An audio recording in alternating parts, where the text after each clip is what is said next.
This is Cave Troll Moto, bringing you the first Motovlog. As much as I hate to call it a Motovlog, we're just going to call it, I'm going to talk, you're going to watch me ride, and I don't know, maybe we'll enjoy it. So, some of you know that I won this 1987 Gold-Wing Aspencade from Shade Tree Surgeon. Those brakes, the front ones, that's just a suggestion. They are definitely just a suggestion. It has linked brakes, which is not something I've ever experienced before jumping on a Goldwing. So the back and one rotor of the front are linked via the rear brake pedal, and the front brake only uses one rotor.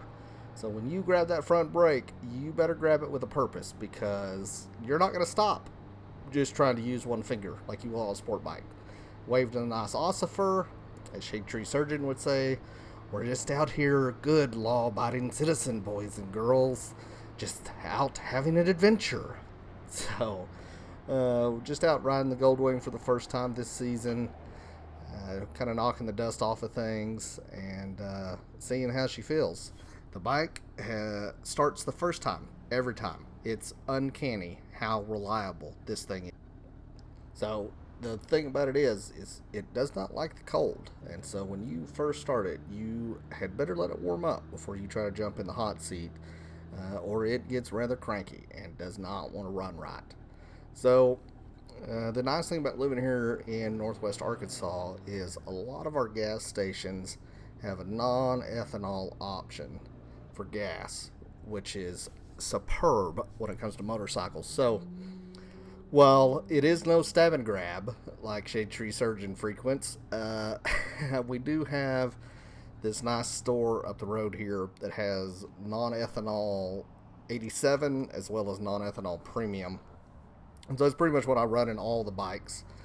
And so we filled up. It took over $15, which is insane to me. I ride predominantly sport bikes, or naked sport bikes, I should say. So the Goldwing's tank size is enormous to me. One of my bikes might take 3 gallons on a good day. So more in line with a peanut tank on a Sportster probably. So moving this thing around, it is heavy. It is a big bike. The other side of it is that I am vertically challenged. So I have an inseam somewhere around the 29-inch mark, which is absurd. Literally, my legs look like they belong on a corgi. So, touching is very difficult. And it's got a super nice aftermarket saddleman seat on it, which is very comfortable when I was riding it back from Tampa after winning it. The seat is really good, but it definitely adds some height to the bike. And so I'm on my tiptoes at all places when maneuvering this thing around. So it's a bit of an issue for the short kings out there like myself.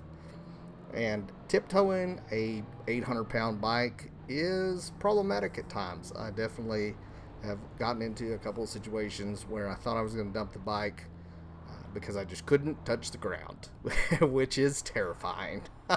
Most people probably won't have to deal with that, but it's definitely something I have to deal with on every bike I own. And I have dropped a couple and don't feel bad about it. I feel a little bad about it, but I don't feel that bad about it. You're going to dump a bike at some point in time just from a freak accident, or shit's going to happen. So I tried to wave to my friend on the Indian FTR there. Not really a friend, just biker. All bikers are friends. But he didn't seem to want to be a part of it. So I just went on down my road. That is my favorite coffee spot. That is Hype Coffee of NWA. And something that's kind of cool is the owner is a type 1 diabetic, such as myself. And every flavor that she has in that coffee shop is available as a sugar-free option. So that's not super common. I've never been anywhere for coffee that's been that way. So it's really cool that I've got that option here. This is in the middle of town, believe it or not. Like, this is just a road that goes through town and connects a couple places. You can just so much of Northwest Arkansas is brilliant pavement. It's really good. It's so scenic. There's tons of twisty roads everywhere, just literally right out our back door. And so I'm just pushing the Goldwing, not even hard. It just eats up this stuff. It's unreasonably good in the corners for how big and heavy this bike really is. I pumped up the tires before I left, and it seems to like them about 36 to 38 in the front and 38 in the rear. Again, it's such a heavy bike, even though it's probably not as heavy as the 1500 or the 1800 in the grand scheme of things. It's definitely all there, and you can feel it at slow speeds. The air shocks too are a bit something different. It's got air suspension front and rear, which is a bit different. I've never really experienced that, and it's definitely a different feel on the bike than just like traditional springs and oil. So there's definitely some things that are quirky, I'll say, about the Goldwing. But even this, like just barreling into these corners, not scared at all. Not worried about washing out the front end. Not worried about it not turning. I'm more concerned about if I'm going to scrape something on the ground than I am about not making the turn. And so just cruising through town. Like, this is still part of town. It's crazy to me how good the roads are as far as curves and everything. I came from West Texas, where everything was flat and windy, and there was no elevation changes. There were no corners anywhere to be found. And so it's just super nice. We kind of specifically moved here for our hobbies. My wife and daughter show dogs, and I ride motorcycles. After I've kind of put weightlifting on the back burner for a little while. It's not something that appeals to me at this point in my life, but I'll go back to it. I really enjoy it. It's just not my area of focus at the time being. So we're still getting out here a little bit on the outsides of town. There's another trailer of coffee right there. It seems to be pretty prolific in this area. We don't have a ton of food trucks, but we do have a couple of food truck market areas. And, it's nice to have those options. It's nice to see small businesses being able to flourish still. And this is a really big area for growth in the U.S. right now. This whole area ranks top 10 in a lot of lists as far as places to live, which is kind of cool. So there's definitely something to be said for Northwest Arkansas. Never thought I would be a big fan of Arkansas. Turns out I really am. And again, some of the scenery and stuff out here is so much better. You go east towards Eureka Springs, and you get onto the Pig Trail, and there's so many other roads that are better than the Pig Trail.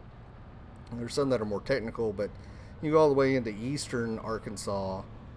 I won't even call it eastern, like mid-central, about 4 hours east of here. I rode this past weekend and ended up putting 2 days. We put 578 miles on the bike, which isn't a ton. It's really not. It's not a long distance ride by any means, but all of it was super curvy, high level of fun roads that are just hard to find anywhere. I've been to a lot of places in the U.S., and it's hard to find roads as good as they are here. So now let's see the disturbing part. This thing hunts apexes like a fucking killer whale. It does. It really does. Like, this thing corners better than it has any right to corner. I'm barreling in here. I don't know how fast I'm going because the speedo doesn't work, but I'm in fifth, I think, bombing down through here.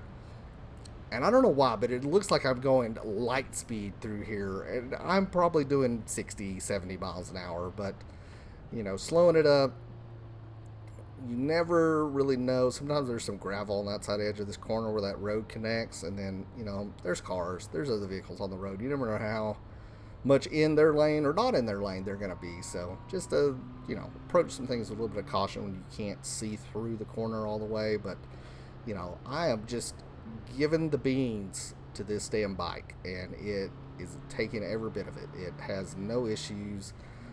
It really responds abruptly off of closed throttle.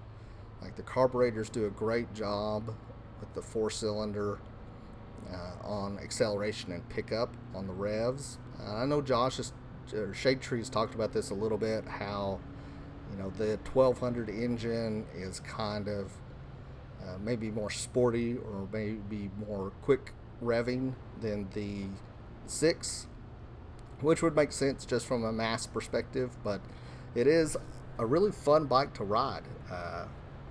If I fit it a little better, that would be best. But, once you get going, everybody fits a bike. So it's just the stopping that you got to worry about. Putting a foot down, if you never stop, you don't have to put a foot down, right? So, again, this scenery, man, like, you just can't beat it. It's so good here. And today was one of the warmer days we've had this year. It's 84 degrees. So it was definitely getting a little warm. I'm not wearing a jacket. I normally do. I didn't really intend to go outside of town, but the bike was feeling great. I was having fun. And sometimes you just got to do it because, we're all here for a good time, not for a long time. So take the ride. I'm just bombing through here. This is a little connector road that is a favorite of mine. It's not very long, but it's got some good corners in it and some beautiful scenery. And it's not traveled a whole lot. You're not really worried about making anybody angry going through here because it's just not that populated. So, we're coming up here onto more of one of the main roads, and this kind of 102 is one of the main backbone roads that go through the towns. See, like I told you, like a killer whale, a sledgehammer with 100% aggression. It does feel like a sledgehammer. Sometimes it feels like you're a sledgehammer trying to swat a fly. You're just using a whole lot of weight to move something through, and it carries real well, carries through the corner really well, and that's part of what makes it fun. I would love to take a Sportster and put a good front end on it, raise it up, and hop it up a little bit. The 1245 or 1255 Hooligan kit on an 883, and maybe what like Shade Tree did and put the Buell heads on it, the Cyclone heads. That seems to work really well.